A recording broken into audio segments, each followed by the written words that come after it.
Then we'll introduce ourselves like, hey, welcome to Faithful Politics. Welcome back to Faithful Politics, actually. I'm your political Yes. host, Will Wright, joined by your political host, or who are you again? You're the I'm a faithful host, faithful. Pastor. I'm the guy with the woke mind virus, dude. Yeah, you are. Yeah, you do have that woke mind virus. Anyways, you're Pastor Josh Bertram. I am. I'm all right. This is Faithful Politics. We got off on a really weird start. But joining us today That's what is makes this interesting. Karrie. Oh, dang it. Gaspard Hogewood. No, let me say it. Oh, I wanted to say it. I was going to say Hodgewood. Gaspard Hodgewood. It's the E. The E throws everybody off. It yes. is. It really does. Silent E. Yeah, well, we are so to have you. We're so glad to have you on our show. You are a licensed social worker, a PhD student at Tulane University, and your research focuses on religion, politics, and social movements. You also explore faith traditions that shape political engagements, collective identity, and even spiritual warfare. And this is just a really, really strange start to the beginning of an episode. So I'm just going to stop there and just say welcome to the show. Thank you. Thank you for having me. I have been super pumped about this all week. So Thank you so much. I appreciate you having me on. Yeah. And so where are you calling us from? New Orleans, where it is always hot and the potholes are deep. Yes.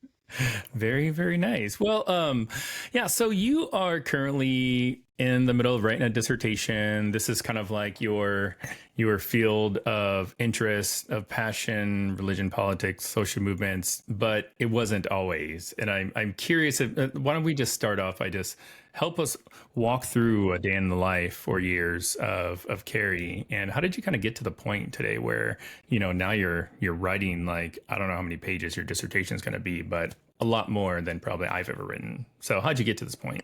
Probably a lot more than I would care to write, but yeah, so I kind of had a weird educational route. I do have a master's in sociology. Thought I wanted to do grad school, wasn't sure. Went back to grad school to get a master's in social work, figured out, no, I really do need the PhD. And so now I'm working on the PhD in sociology at Tulane University. So I was always interested in religion and kind of religion as a social institution, both the good and the bad of it. And so that kind of has brought me to Christian nationalism broadly. Admittedly, I wasn't quite sure if that was going to be my area of expertise or not. It seemed like a lot of people were in that conversation. And then January 6th happened. And I grew up Christian. I saw a lot of symbols and imagery and language that I recognized that day. And there was a lot of stuff I didn't recognize. And so that kept bothering me. I wanted to know more. And so that brought me to studying a particular strand of Christian nationalism. It's the neo-charismatic kind of strand. Sometimes folks refer to it as NAR, the New Apostolic Reformation. But either way, it's a charismatic expression of Christian nationalism. My phone rang. That's And so it had a lot to do with not only January 6th, but then the movement to stop the steal after, and just a continuation of kind of this messianic status of Trump and kind of the divine calling or anointing that he has for the country. And so, yeah, that just that's how I got here. I appreciate you sharing that. It's really cool to hear people's stories and to get more context. And I'm interested. So you grew up Christian. You don't have to share anything you're not comfortable with, but could you elaborate on that a little bit? What do you mean? Like what denomination? Like what was that like So for you? Southern Baptist, Louisiana is how I grew up. I kind of had a period there where I didn't go to church, still read the Bible, did all that, but it was kind of not sure about organized religion. And then Me neither. and then I married a pastor. So here we are. And there you go, dude. So yes, so that it's funny how things turn out. Most definitely. Yeah, I absolutely understand that. And I say that tongue in cheek about me not being sure about organized religion, but it's kind of true. It's like It just depends on how those institutions go and what kind of methods they use. And I know that's what you've been working through. And I would love to kind of get a sense of, for our audience, what's the main thesis of your dissertation? If you could describe, like, what were you setting out? Like, what are you trying to prove essentially? And we want to kind of, we love talking about the substance stuff on this podcast. It is a little deep sometimes. We try to lighten it, but we do want to make sure people are understanding how people think, what's really going on, so that they're not making caricatures and they're really dealing with the substance of what you're saying. And so what's the thesis of the dissertation in a way that you think our general audience can understand? Sure. So basically, I come at it from a social movements perspective, right? And so what ideas, what type of rhetoric is mobilizing? You know, whether that is voting or violence or whatever, mobilization in any sort of way.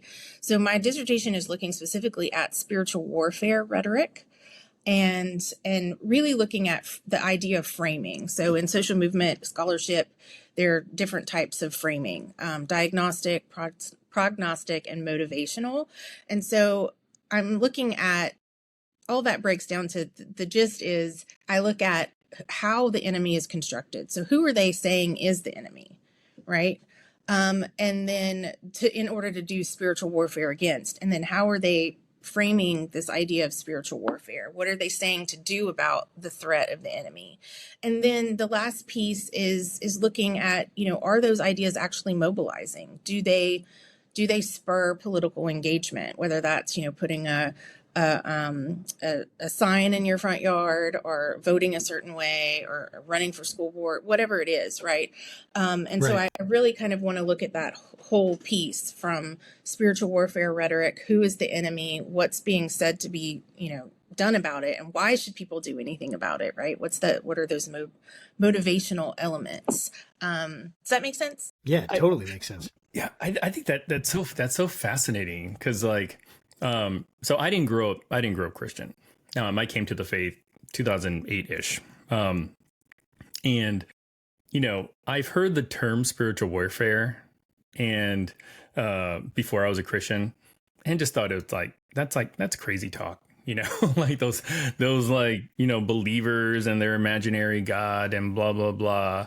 And when I became a Christian and I had a sort of like better understanding of it, I mean, to be honest, it still doesn't really quite make sense to me.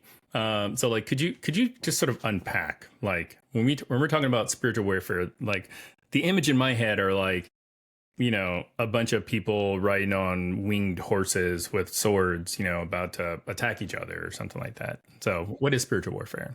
So spiritual warfare is it's different, obviously, for different groups, right? Some folks believe in more individual spiritual warfare. Others, like NAR types, believe in as strategic level spiritual warfare in addition to kind of that individual level.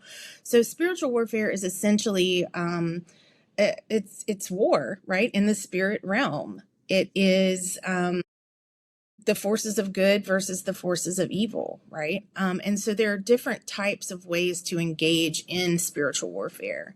It might be worship, is a form of spiritual warfare. Prayer is a form of spiritual warfare. I've seen like flag dancing in these charismatic environments. That is a form of spiritual warfare. So it can take many different shapes. The focus of my dissertation is going to be on, you know, spiritual warfare prayer specifically.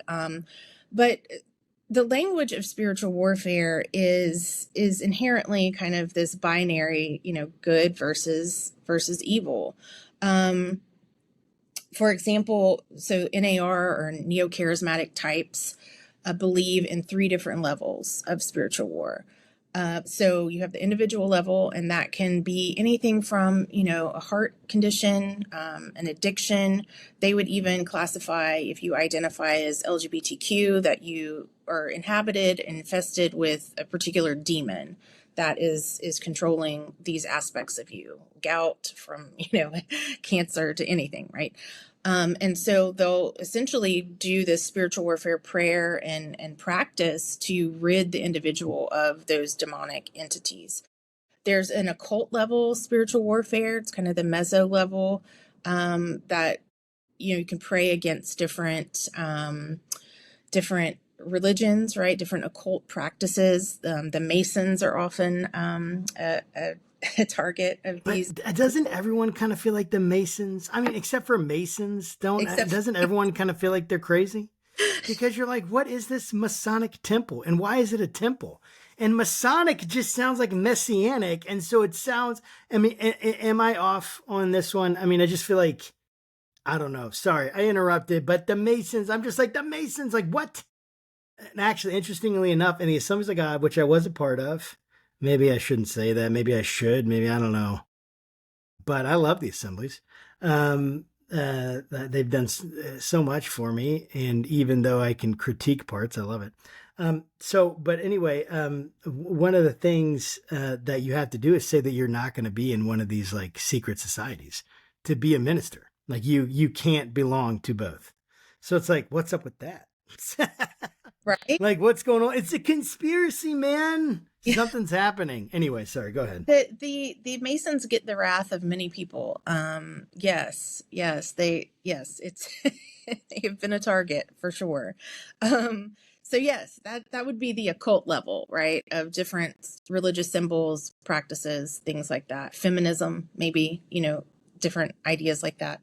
But then what's very unique to these neo-charismatic types that, some might classify as NAR, which that's just a whole kind of loose network, right? There's no like membership, is this idea of strategic level spiritual warfare, where entire cultures or geographic spaces or institutions are believed to be under kind of the kingdom of Satan and need to be won back, right, for the kingdom of God. And you can do that through spiritual warfare practices, namely prayer and worship.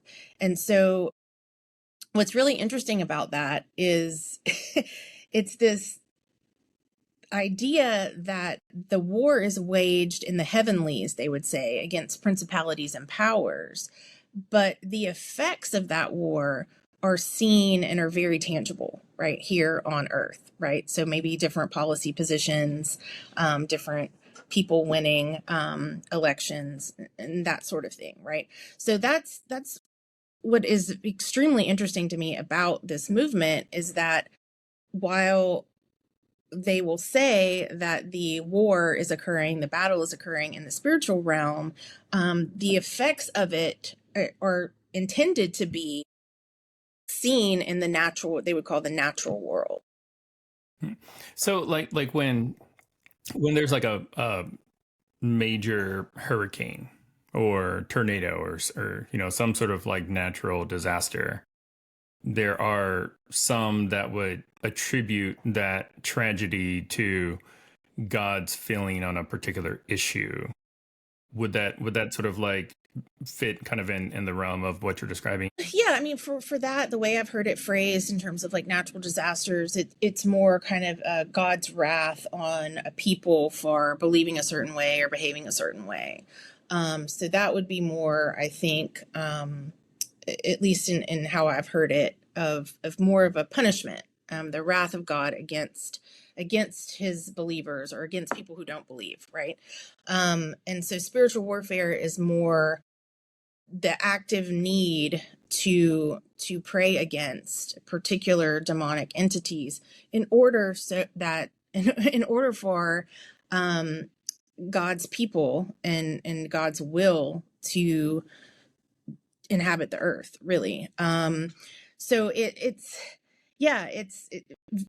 it's also a very embodied practice, that's why it worries me in terms of violence, because I think this rhetoric spiritual warfare has always existed, but I think that the rhetoric surrounding it and the engagement with the political sphere has really ramped up stuff.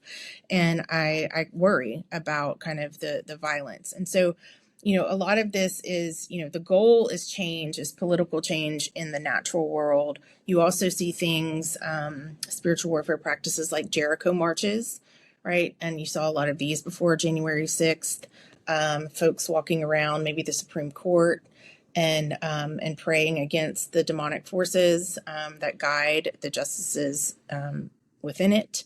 Karrie, real fast, can you just describe, uh, just for our audience that may not be familiar, like, so a Jericho march is based on something in the Bible, right? So can you just like talk, why are a bunch of people marching around blowing horns and stuff like that around the Capitol? Right, right. And so so this is the idea taking from the biblical story that if, you march around somewhere 7 times and blow the shofar and pray, the walls will come down, and all of the bad people inside will, in the biblical stories, quite violent, will be slaughtered, right? Men, women, children, animals, and allow for God's people to take control and to reign. So that's the gist. That's the idea. I mean, the idea is violent, right? And then that it's such an embodied practice that folks do is concerning to me. In addition to the rhetoric and ideas like the 7 Mountain Mandate that I know that you've talked about before on your show. But I worry about kind of what this rhetoric does to people and how it mobilizes people. Yeah, I mean, I understand that like a lot, because I think about if you have a group of people who are like, they all alike think that this demonic thing is going to create real results, right? The spiritual is, it's not like the spiritual is unreal. That's not what I mean. And I don't actually think that. I think it's very real. But that they would say somehow there's this like connection that's not only direct, but that is influenceable by them, right? That gives them there's some kind of connection between, I'm going to say that I'm going to march around this thing physically, I'm going to blow this shofar physically, and I'm going to I'm going to then pray and shout or speak in tongues or whatever it is, all those number of things. And those actions have direct causal like relationships to heavenly realities that then have direct causal relationships to the earth, right? Correct. But that's not as much of an issue, because there's a lot of people that believe that. But it's more that they would then think that, no, I need to go beyond this and do what? Like physically harm someone? I mean, Yeah. obviously that's awful. And that's like, we don't want that we have like political violence is a scourge on our society.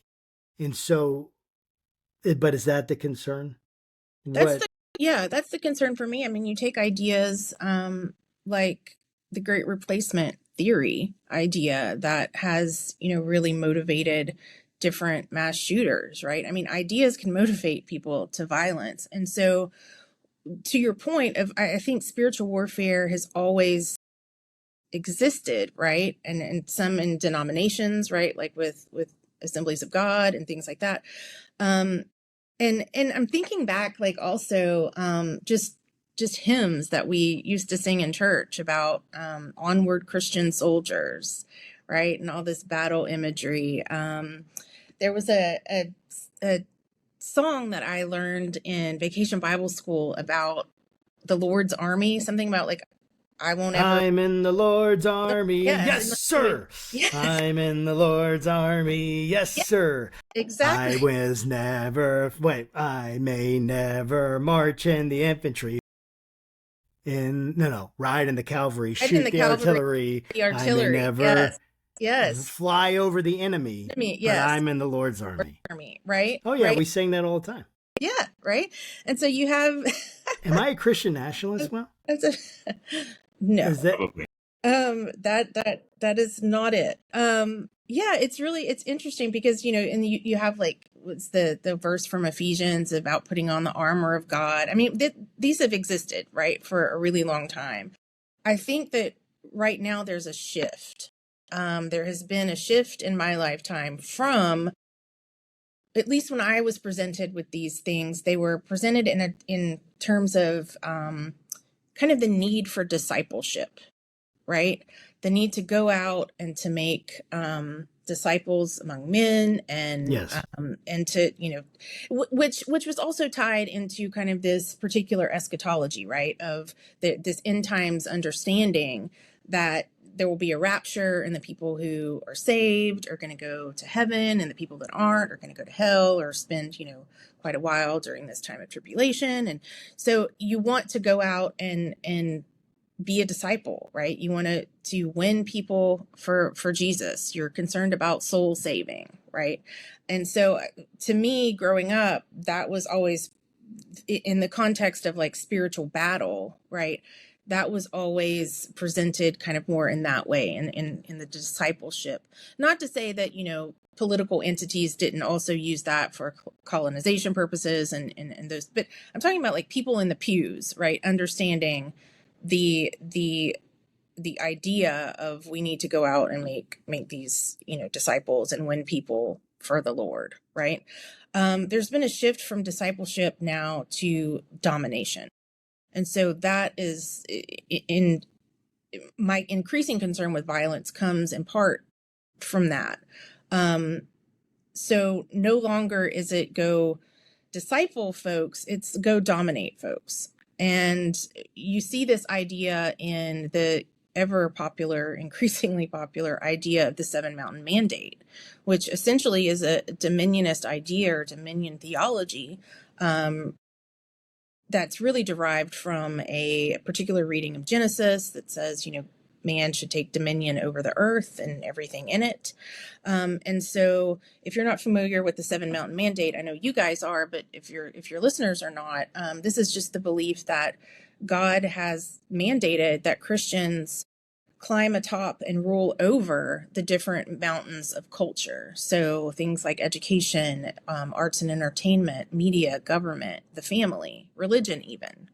And so all of that, that idea is growing. I know Paul Jupe has shown kind of the increase in agreement with the Seven Mountain Mandate.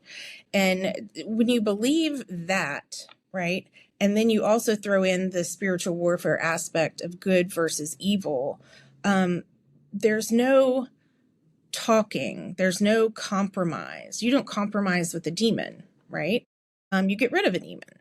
And so it goes from discipleship to trying to like befriend people and win them over for Christ and let them, know the Lord that and all of that, to by any means necessary, essentially Christians, and a specific type of Christian, I would add, need to stand atop the mountains of culture.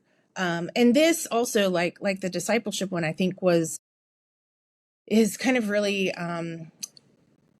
driven by kind of another type of eschatology, being the post-millennial dominionism, right? So essentially, instead of the rapture happening, it's a if you build it, he will come idea, right? You need to actually create the kingdom of God on earth before Christ's return and reign.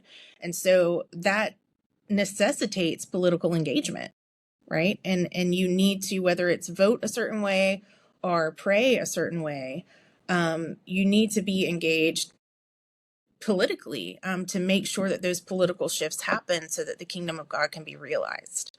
And that's quite different than discipleship. That's a lot, and it's a lot to just absorb. And I'm always careful about when we talk about stuff that could be theologically or politically dense, to just sort of like take a step back a second, because if this is the first time somebody's tuned into our episode, they're like, "What did she just say? It sounds scary," So, like, can you just kind of explain, like, how did we even get here, like to this point? Again, like, I came to the faith in 2008. had I talked to you or had we had this conversation before then, I would have been like, no, thank you. Like this sounds way too complicated. Like, I don't know what the secret handshake is. And I just want to make sure that I go to heaven, and so like, how do we get here? Feel free to kind of just, start at whatever point, whether you want to start at, Rushduni or you want to start, with like the religious right. Like we're at a point today in our Christian faith where there seems to be a lot of different rivers and streams coming off this ocean. So yeah, just tell me what you think. Yeah, I mean, all of this since, day one of the U.S. has been building in a certain way, right? And, we have denominations that come and split, and, it's just a kind of an ongoing evolution, right? You mentioned Rushduni. Christian nationalism generally, I think, when we're talking about that broadly, we're talking about different groups. It tends to be discussed in survey data, which has been extremely helpful in understanding like a lot of the worldview and ideology of this group as a whole. There are different strands, right? So you have kind of the Christian Reconstructionist movement that you think Rushduni, you think Doug Wilson, right? That is more interested in Old Testament, like biblical law being enacted in our government, and also very attuned to specific gender norms, gender roles, right? The hierarchy of the family kind of thing. You've got the Christian identity movement that I would house under this Christian nationalist umbrella that is very motivated by race, and believing that only white men should be in charge of things, right? And so while they all have these kind of ideas of dominion, right, or dominion theology, who or what is at the helm and what that looks like looks different.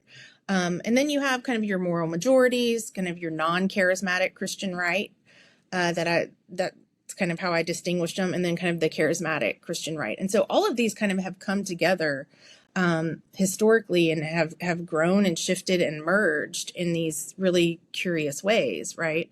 That right now, I think a lot of these groups are have very similar goals. And so they're, supportive of each other. And these aren't, I mean, academically, we have to, kind of have our little categories, but obviously, in reality, there's lots of leeway and in terms of boundaries and identification.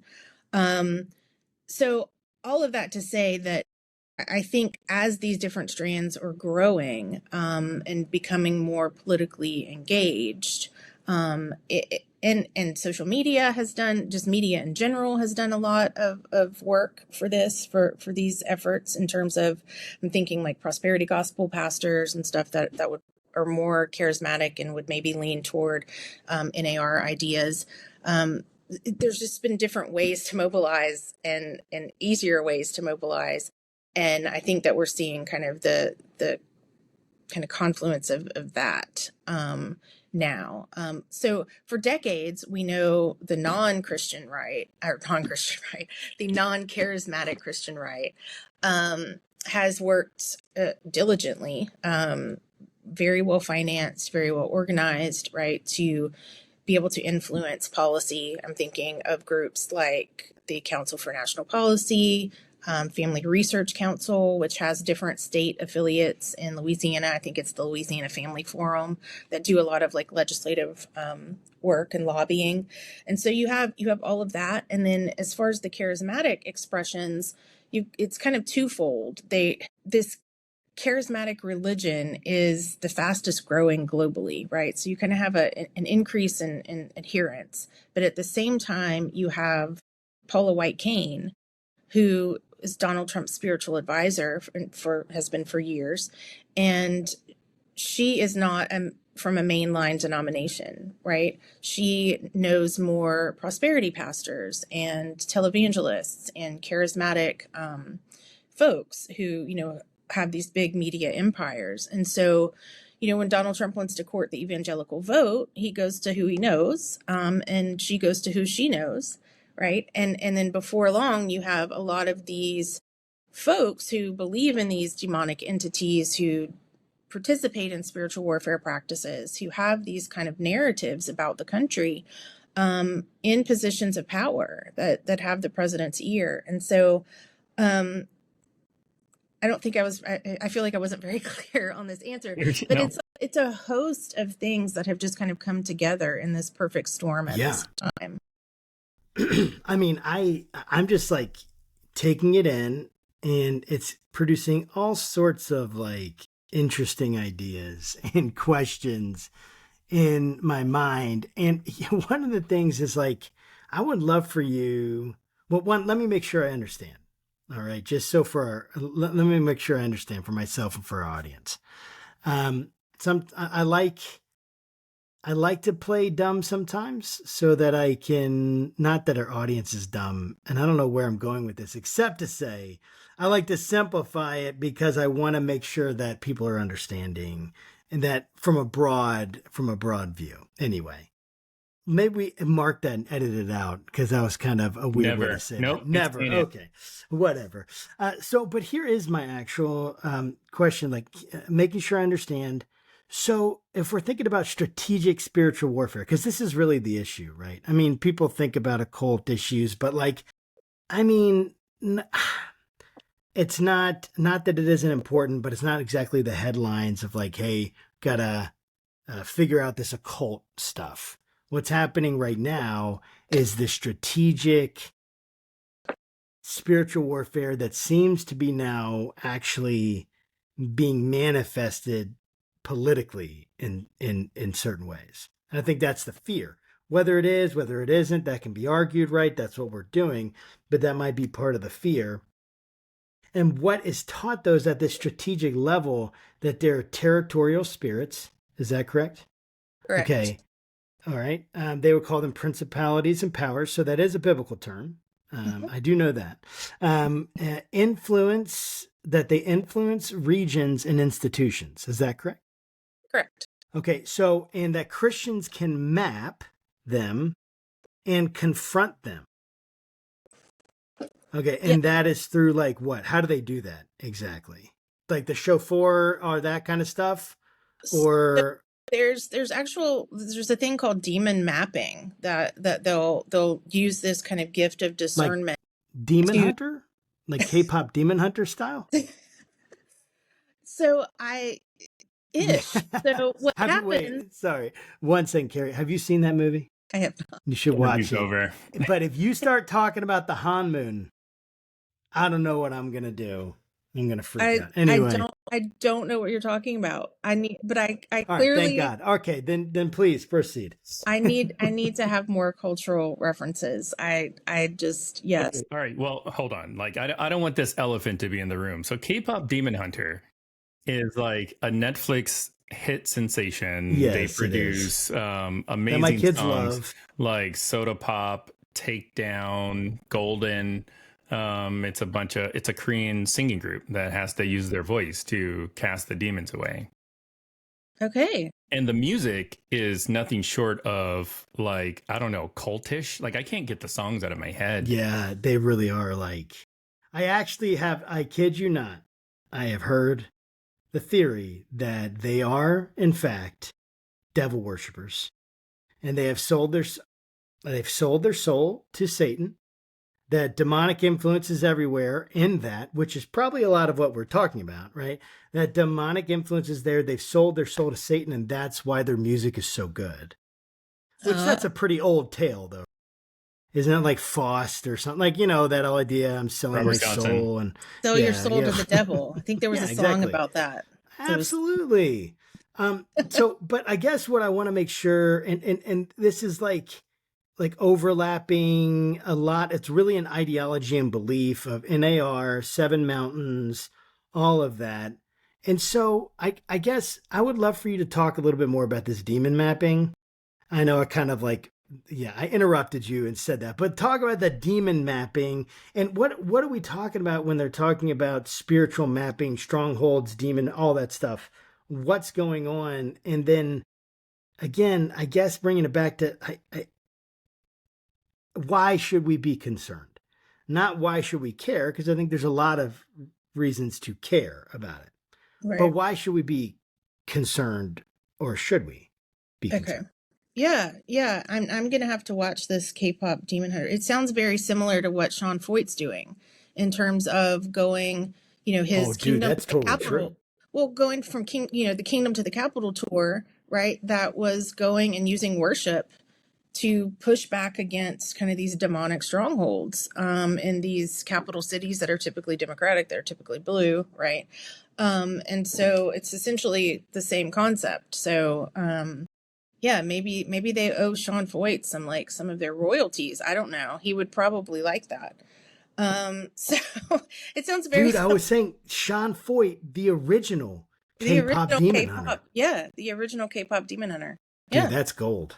right. Yeah. So Sean Foyt once called me the woke two-lane lady, so he can thank me for that. Yeah, just line in your pockets more, Sean. So yes. Yes. Anyway, so I like this question though, because it has to do, let me tackle demon hunting or demon mapping first.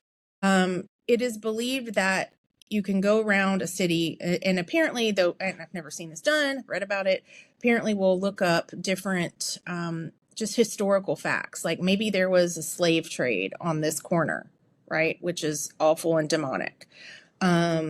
Maybe there was Agreed. right? Yeah. And maybe there was a massacre of, I don't know, orphans. I'm just making all this up, right? But they'll look at the historic documents and say, well, here are the points, right, of really demonic activity and demonic strongholds. And then they will have someone come in that is apostle, a prophet, somebody with the spirit of like discernment that can discern what type of demon, what the name of the demon is, that they're dealing with, so that they can then actively pray against it, right?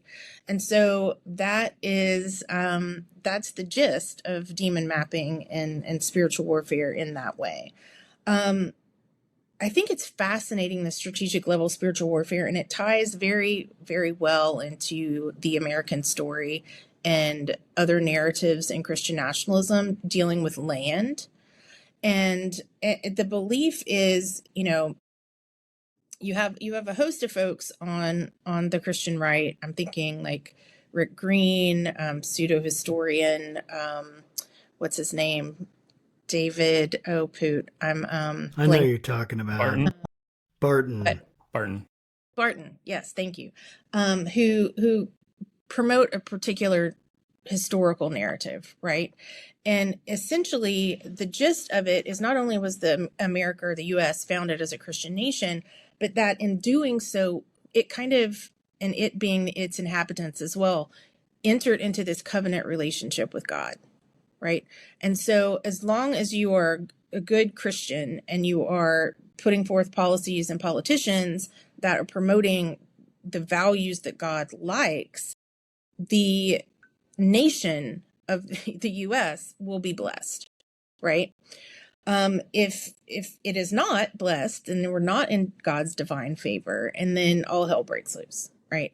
And so the strategic level spiritual warfare kind of goes hand in hand with that particular narrative of America's founding, because it then adds a different layer onto it, saying, well, not only is the land holy, right, and it has entered into this covenant with God that we need to maintain in order to maintain blessing, but it's actually the site of a spiritual battle between the forces of good and the forces of evil that is ongoing, and that we need to reclaim that for Christ.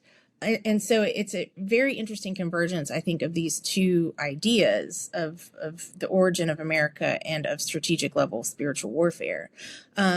Prayer calls, for example, that I'm looking at really speak to there's the group that I'm looking at. There's a host of prayer calls, all over the internet, hosted by various people, apostles, prophets, intercessors, state level, federal level. It runs the gamut. But the ones I'm looking at go to or speak on each state, and they talk about the divine authority of each state and the for example, I think Alabama was termed the justice state, and the justice angel fights over that state. And so it's the places have meaning, right? Places have meaning beyond just that covenantal relationship, but places have meaning because they're inhabited by spiritual forces. And if they're not inhabited by godly ones, then by default they're inhabited by demonic ones. And so spiritual warfare comes back into this by the need for people to undergo spiritual warfare practices, or to engage in spiritual warfare practices, to rid these spaces of the demonic entities. So you'll often hear things like people need to stand in the gap. You might have people speak about the ecclesia, or God's kind of ruling body. Karrie, can I interrupt you just for a second? Sure. Yeah, sorry, but I just wanted to make sure that, like, one thing you mentioned, that Barton was a pseudo-historian, and I would love for, like, because one thing is that we want more MAGA listeners, believe it or not. Like, we want people from a lot of different sides that are listening and engaging, and even people that are Christian nationalists. Like, we actually want you to listen. We'd love for you to be a part of this conversation with us, and really, like, moving towards a reasoned place and a shared future. That's what we really want. But so I understand what you mean when you say that, I think, but I'd love for you to bring some more clarity, if you would, and then kind of, if you can bounce back into, like, the issue there. I know we were talking about demon mapping, but just to make sure, like, just to take an aside, and what is it about David Barton? Like, what's going on there? Why would he be labeled a pseudo-historian? What does that mean? So I often, I feel like every time I see his name in print, that's what precedes it, is pseudo-historian. And the reason for that is because he promotes a particular narrative about America and America's founding, and that being a Christian nation for Christians, which, doesn't necessarily jive with the separation of church and state, right? That we have come to rely on. And so it is different. I think that he's referred to that or as that in different spaces because a lot of what he says isn't historically verifiable. And that it really just promotes this idea that is false, that the idea of America as a Christian nation, and that it was founded and meant to be a Christian nation, he elevates that narrative, which is historically, from my understanding, inaccurate. Does that make sense? Yeah, no, it does. No, I appreciate it. I mean, the reason I bring it up is I really, really, really want to be as fair as I can. Yeah. And like, and Will and I, we've talked a lot about this, like this idea of the elephant and the rider. Like, Will and I are becoming big Jonathan Haidt fanboys. So Jonathan, we'd love to have you on the show. If you ever see this, man, please, we just love to talk to you. But the idea of elephant and rider, and like that, we just, by nature of our relationships, by nature of the people we know, the things we read, we're going to, like, just have feelings about what someone says. Right. Good or bad, that have nothing to do necessarily with a conscious understanding. I always get those back and forth.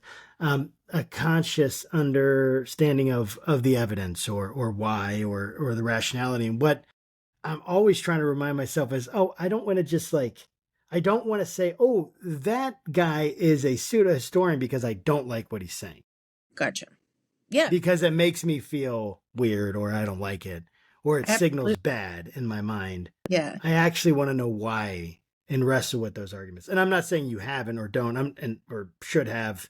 I'm not even sure that's your area, special taste to work with that. But I think I not only does it help our audience know how I kind of think and how Will and I have talked, but I think it helps the people that come on, and I would love to hear your thoughts if you have any on it. But I just wanted to bring that.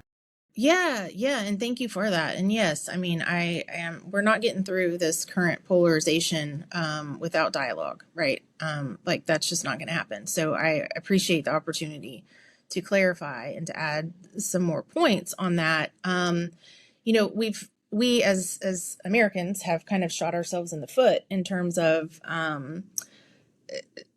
things that we've implemented and made happen that would be considered maybe Christian nationalist light, that folks now latch on to as even further proof that we were founded as a Christian nation. Things like, adding "In God We Trust," under God to the pledge, right? And which we know is a result of, the Cold War, and we need to divide ourselves and distinguish ourselves from those godless communists, right? And so there's things, having Senate chaplains. I mean, that's historically, is ongoing. And so there are a lot of reasons that people would believe and point to America as a Christian nation. But historically, in the founding, I don't believe, and especially because the separation of church and state, that it was intended to be, right, a Christian nation. Yes, the history is complicated. When the early colonies, you have, it was lots of religions, lots of Christian religions, Protestant religions. And it was a crazy time. I mean, you had the Anglicans down in Virginia, right? And you had the Presbyterians north, and, the Methodists are riding around on horses. It's just like, it's chaos, right? And, and I believe in things that I have read historically, that our founding fathers recognized, that people are getting kicked out of colonies because they're not the right religion, or challenging religion, which is, equivalent to challenging kind of the government of the time. I'm thinking of like Anne Hutchinson that got kicked out.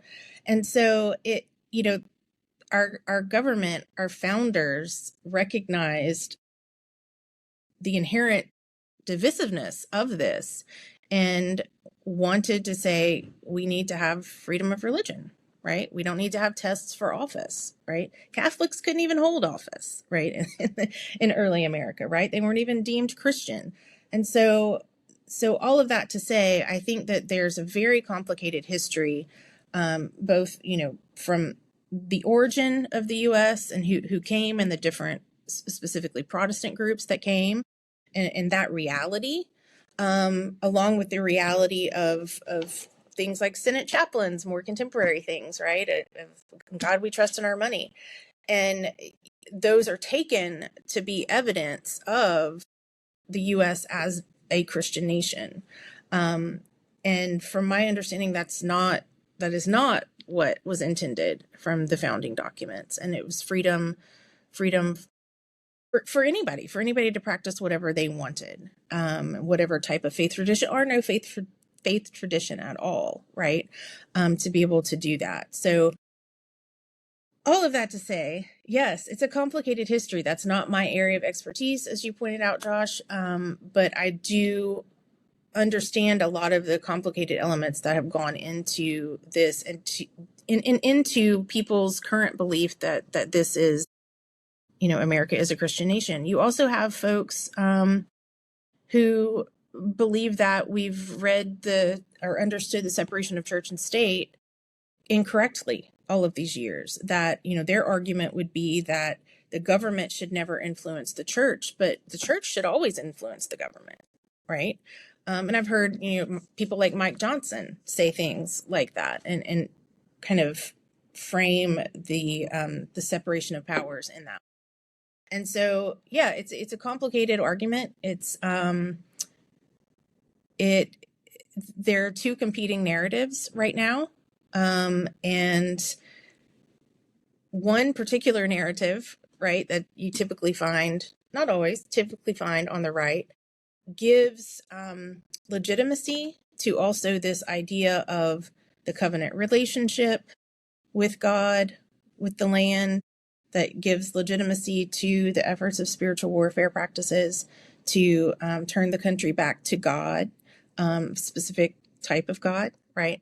And so, yeah, all that's concerning whenever it's for me, historically, whether it's, theology, whether it's history, if it's exclusionary, we need to ask why, and we need to really wrestle with that. I tend to err on the side of love and inclusion.